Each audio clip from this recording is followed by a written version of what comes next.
Sampaikan juga acara ini akan dilakukan secara interaktif sehingga bila ada pertanyaan nanti dipersilakan untuk langsung bertanya. Silakan Pak Denny, Ibu.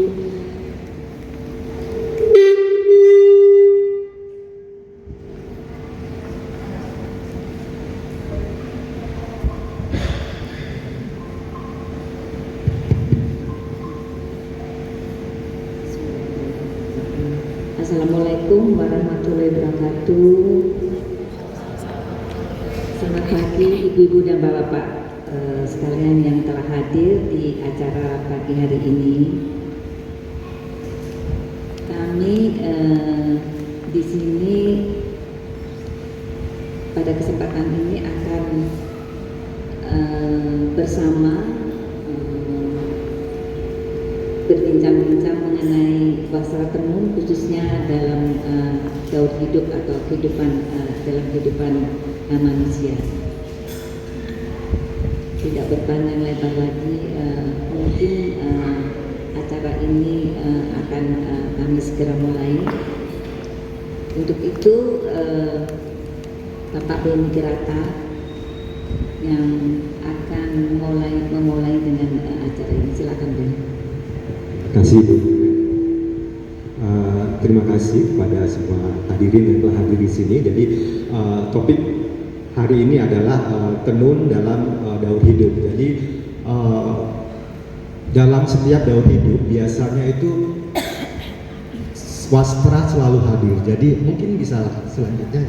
Jadi kehidupan manusia dari lahir sampai meninggal ini adalah suatu siklus, di mana dalam siklus tersebut terdapat peristiwa-peristiwa penting. Jadi dari satu tahap ke tahap berikutnya itu biasanya ada masa-masa yang dianggap kritis sehingga perlu dilakukan upacara. Nah, pada saat upacara tersebut hadir di antaranya adalah wastra yang digunakan sebagai busana ataupun juga sebagai bagian dari perlengkapan upacara. Mungkin saya berdiri ya Bu ya. Jadi upacara-upacara yang dilakukan pada masa-masa tersebut gitu.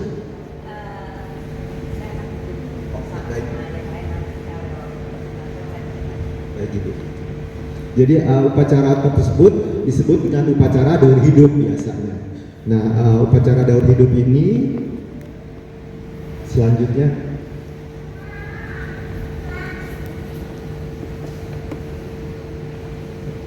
jadi upacara daur hidup biasanya dari kelahiran, kemudian beranjak dewasa, kemudian perkawinan, dan terakhir adalah kematian.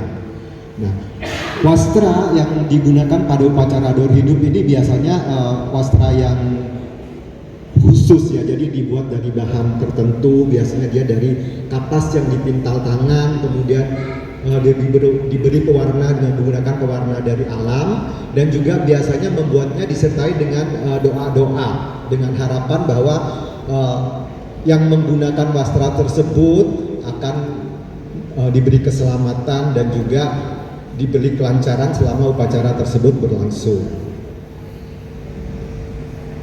Ya, yang paling awal adalah masa kelahiran dan juga kehamilan dan masa kelahiran. Jadi kalau di Jawa upacara yang paling penting adalah pada saat kandungan berusia 7 bulan yang disebut dengan tingkepan atau mitoni. Ya. Nah, pada acara ini biasanya dipakai beberapa wastra oleh ibu yang sedang mengandung 7 bulan. Berikutnya boleh.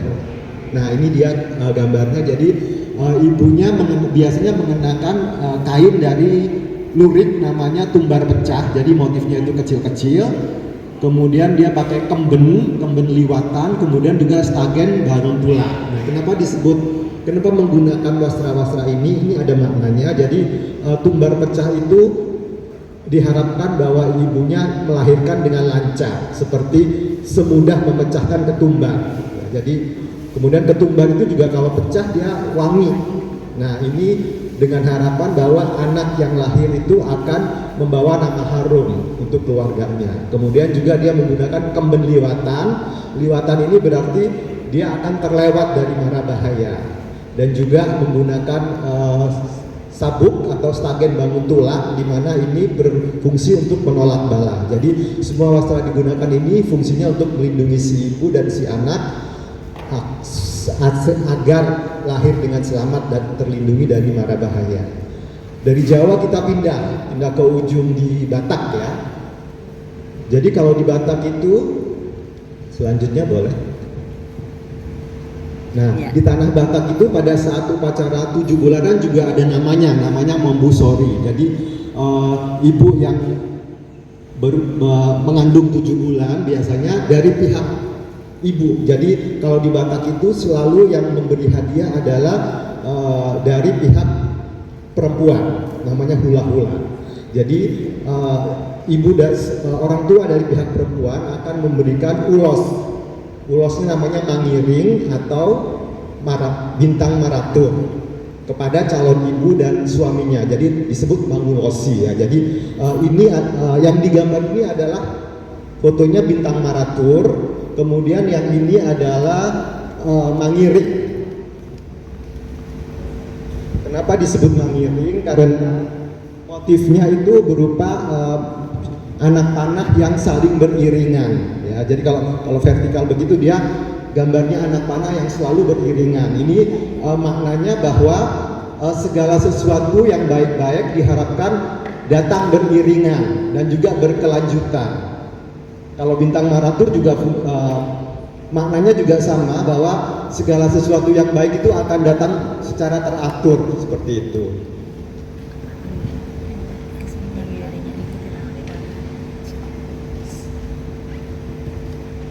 Akhir ada juga namanya mebat itu, jadi dia memperkenalkan cucunya kepada neneknya, di mana mereka membawa cucu ke rumah neneknya, kemudian neneknya akan memberi juga hadiah ulos kepada bapak dan ibunya, namanya ulos sadum. Nah, ulos sadum ini nanti akan digunakan juga sebagai gendongan anaknya. Ini adalah ulos sadum. Jadi ulos sadum ini biasanya ulos yang sangat meriah ya di Batak ya. Jadi ini banyak hiasan-hiasan di ujungnya, hiasan songket dan juga ada hiasan tapestri.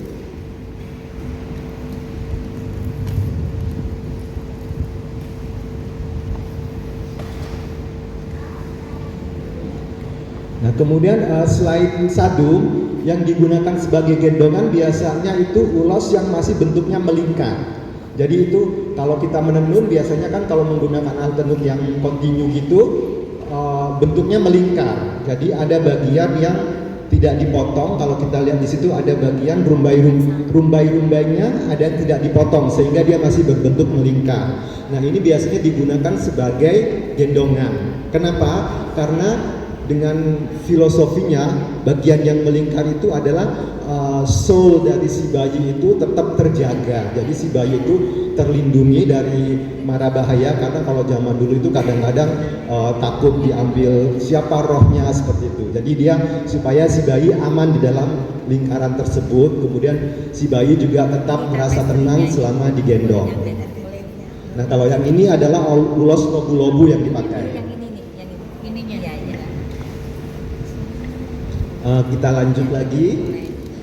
Nah, di Bali ini banyak sekali wastra yang dipakai selama kelahiran anak dari lahir sampai berusia 1 tahun. Ya, jadi berbagai wastra namanya wastra bebali. Jadi bebali berarti wastra yang digunakan untuk upacara. Nah, salah satu wastra yang digunakan adalah atu-atu. Jadi yang seperti yang digambar ini biasanya dipakai pada saat bayi potong pusar ya, potong pusar tali baru, potong pusar bayi. Jadi dengan menggunakan wastra atu-atu ini dimaksudkan agar bayinya bisa survive ya di alam yang baru dan juga berusia panjang. Wastra bebali ini biasanya dia bentuknya juga melingkar, jadi itunya tidak dipotong ya, jadi rumbanya tidak dipotong. Jadi itu biasanya digunakan sebagai pelengkap dari upacara. Nah, kemudian selama upacara berlangsung biasanya wastranya bayinya tidak dikeluarkan dulu, jadi bayinya diumpetin, kemudian upacara berlangsung. Nanti setelah upacara selesai, baru bayinya diperkenalkan dan mengenakan wastra seperti mungkin selanjutnya ya. Nah ini jadi ini upacara 3 bulan ya nyambutin, di mana bayinya mengenakan kain kekancan. Nah ini juga nanti setelah 3 bulan ada lagi upacara untuk 1 tahun. Tapi itu banyak sekali wastra-wastra yang digunakan. Cuma saya mencontohkan beberapa saja di sini. Kemudian selanjutnya, nah kemudian pada saat meningkat dewasa, ini sama juga di Jawa, di beberapa tempat itu ada upacara-upacara yang dilakukan. Kalau di Bali kan biasanya upacaranya potong gigi setelah yang laki-laki itu suaranya sudah berubah, kemudian perempuan juga mengalami menstruasi pertama. Nah pada saat upacara potong gigi ini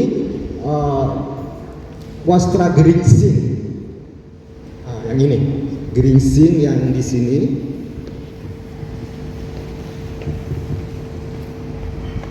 Ini digunakan sebagai alas. Jadi dia yang di peserta potong giginya tidur di atas bantal, kemudian di atas bantalnya dilapisi dengan wastra geringsing.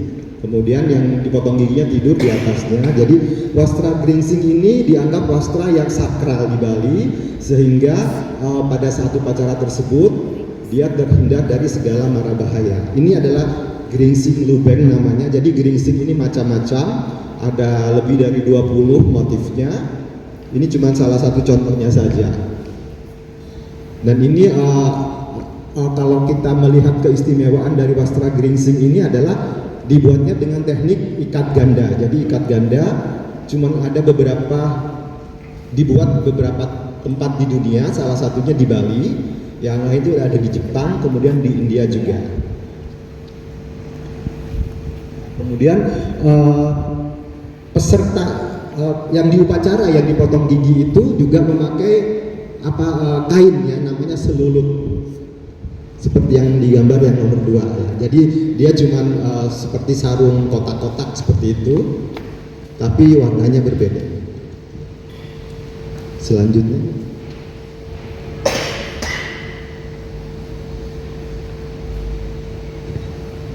nah kemudian dari masa dewasa kita pindah ke perkawinan. Jadi kalau perkawinan ini biasanya kalau di beberapa tempat menggunakan wasra-wasra yang meriah ya. Nah, kita mulai dari ujung dulu dari Batak. Di Batak ini pada saat pernikahan pasangan pengantin sekali lagi juga akan diberi hadiah oleh orang tua dari pihak perempuan. Jadi dia akan diberi hadiah namanya ulos ragi hotang. Jadi ragi itu motif, hotang itu rotan. Jadi motifnya menyerupai dari serabut rotan. Kenapa? Karena rotan itu kan dia tumbuhnya panjang, kuat, dan juga jadi diharapkan bahwa pemberian ulos ini supaya kehidupan rumah tangganya juga langgeng dan juga kuat, seperti itu. Ini adalah ulos ragi hotang.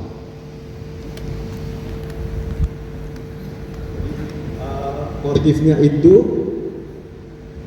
hanya seperti garis-garis kecil terputus-putus ya. Itu seperti serat batang rotan.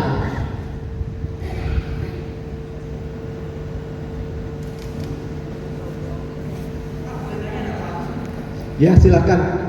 Sehingga juga terbatas. Jadi kalau di Indonesia itu biasanya warna alam itu biru, kemudian merah dan coklat seperti itu. Ya.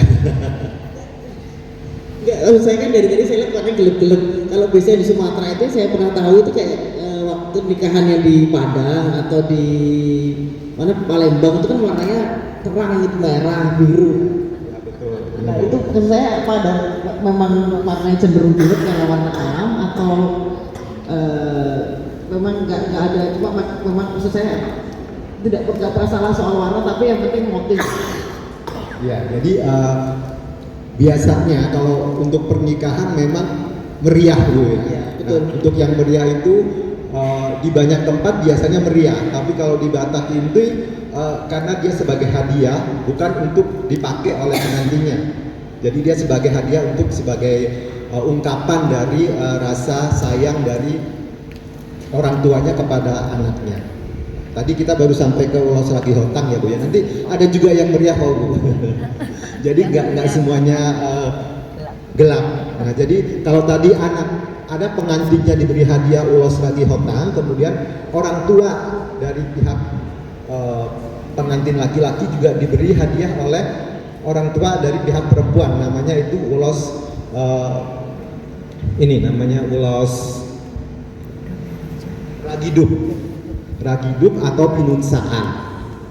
Jadi ulos ragidub dan ulos pinunsaan ini format desainnya sama seperti ini, cuma ada sedikit perbedaan. Kalau ragidub ini bagian tengahnya ini menyatu, jadi bagian yang ikat dan songket ini jadi satu di tenun. Sedangkan kalau yang pinunsaan bagian ini terpisah dan dijahit. Nah, ini yang diberikan kepada besan ya, ulos yang diberikan kepada besan pada saat perkawinan di Batak.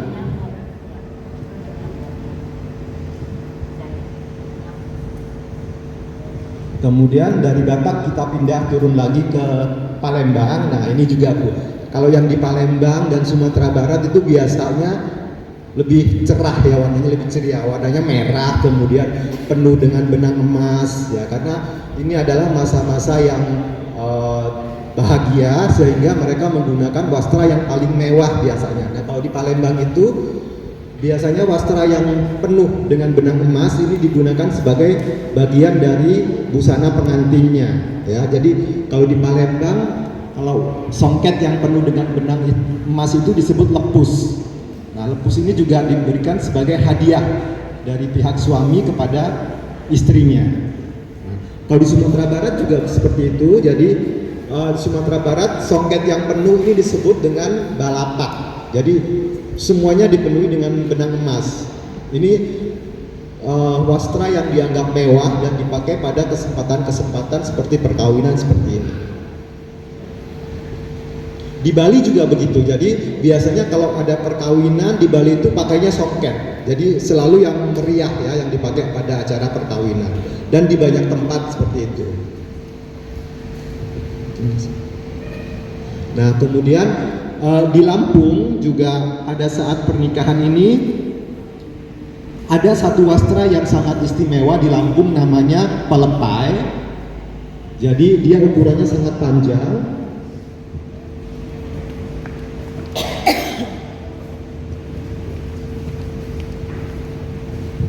Ini pelepai. Nah pelepai ini adalah wastra yang digunakan pada hampir setiap kesempatan daur hidup. Jadi dari misalnya sunatan, perkawinan dan kematian, ini wastra ini selalu hadir.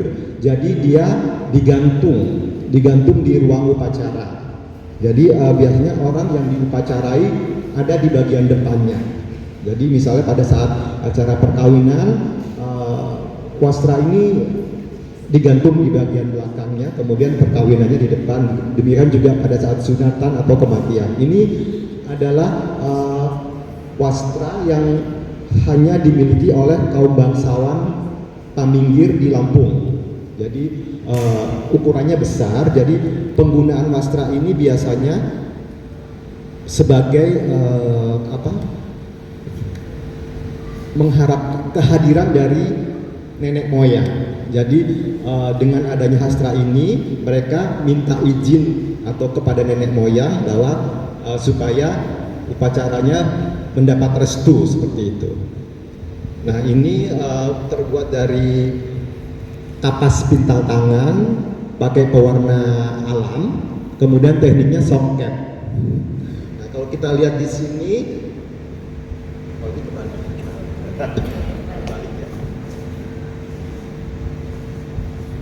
kita lihat di sini seperti ini adalah orang ya, gambar manusia. Ini gambar manusia dengan ini kepalanya menggunakan hiasan kepala, kemudian ini badannya, kemudian ini bagian bawahnya ini seperti kapal. Jadi karena motifnya kebanyakan motif kapal, makanya dia kadang-kadang disebut juga kain kapal. Nah, ini cuma dimiliki oleh kaum bangsawan dari Paminggir, orang Paminggir. Jadi di Lampung itu ada dua, ada Pepadun dan ada juga Saibatin. Ini adalah masyarakat Saibatin.